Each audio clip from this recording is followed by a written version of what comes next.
Terima kasih. Saya ke Pak Susanto Kadir. Baik, Pak Hadi, yang paling terakhir saya itu. Memang selalu terakhir saya. Pak Hadi, saya punya beberapa pandangan yang berbeda.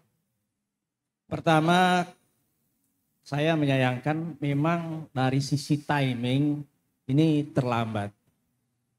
Semestinya kasus ini bersamaan dengan kasus yang 2 orang itu sudah BHT. Nah, saya juga sepakat bahwa semestinya tidak di-split. Saya lihat ada pasal ikut serta, pasal 55. Mungkin kalau peristiwanya berbeda, mungkin bisa diusut dengan berkas baru atau perkara baru. Tapi ini kan tidak satu rangkaian peristiwa. Nah,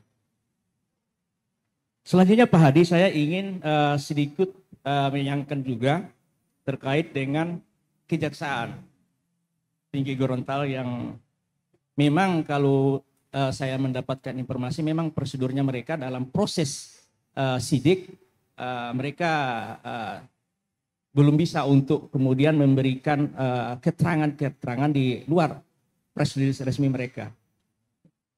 Tapi paling tidak ingin saya menyampaikan bahwa di kejaksaan itu sebenarnya ada beberapa fungsi. Ada pidana, ada perdata, ada tun.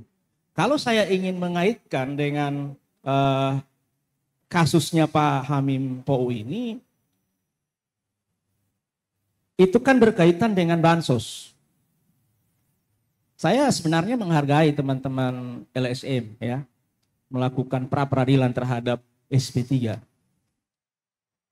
Tapi kalau melihat beberapa pertimbangan dalam amar putusan dan kemudian info-info yang kami kumpulkan, ternyata bansos ini sudah dilaksanakan.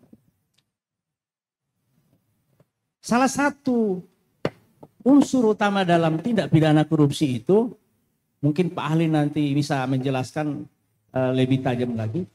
Ada 2 yang saya lihat. Yang pertama adalah kerugian keuangan negara. Yang kedua adalah memperkaya diri sendiri atau orang lain. Nah, kalau di kasusnya Pak Hamim, saya mendapatkan informasi ternyata sebagiannya ini dibelanjakan untuk masjid dan lain sebagainya. Jika saya mengaitkan dengan fungsi-fungsi kejaksaan ini, semestinya kalau misalkan merugikan keuangan negara, ya, ini diberdayakan semua fungsi-fungsi ini. Kan ada fungsi datun di situ. Saya belum pernah menemukan satu sebuah data kejaksaan mengajukan tuntutan perdata ataupun tata usaha negara ataupun administrasi negara. Sehingganya saya berharap Pak Hamim Pou juga bisa menggunakan hak kusnal dia untuk mengajukan peradilan terhadap penetapan tersangka ini. Saya bukan dalam kapasitas mengatakan bahwa ini politik atau penegakan hukum. Tapi saya memiliki pandangan yang berbeda terkait dengan apa yang dilakukan oleh kejaksaan, kita menghormati itu. Saya baca di pertimbangan kasasi terakhir itu Pak Hamim Pou ini ya salah satu perbuatan melawan hukumnya adalah bersama-sama dengan 2 terpidana yang sudah BHT. Saya menduga, ini dugaan saya, kejaksaan berangkat dari situ novumnya. Lalu kemudian ditambah dengan audit terakhir yang menyatakan bahwa ada kerugian keuangan negara. Maka ke depan saya ingin berharap pada Kejaksaan Tinggi penuntutan kerugian keuangan negara itu tidak semata-mata menggunakan pendekatan hukum pidana. Gitu. Karena ternyata bansos ini bermanfaat untuk masyarakat.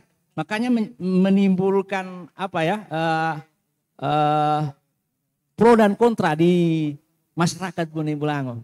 Karena bagi saya tindak pidana korupsi itu dia tadi ada kerugian negara di situ, ya. Uang negara itu dipakai bukan untuk peruntukannya.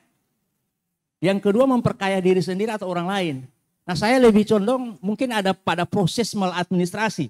Nah, mungkin rekan-rekan bisa mengoreksi saya, barangkali mungkin ada sebuah terobosan dari Kejaksaan Agung untuk menggunakan fungsi datunnya, gitu. Tapi saya belum menemukan itu dan mungkin belum ada mekanisme tersendiri untuk itu. Saya kira dari saya itu saja. Demikian Pak Hadi. Baik. Terima kasih.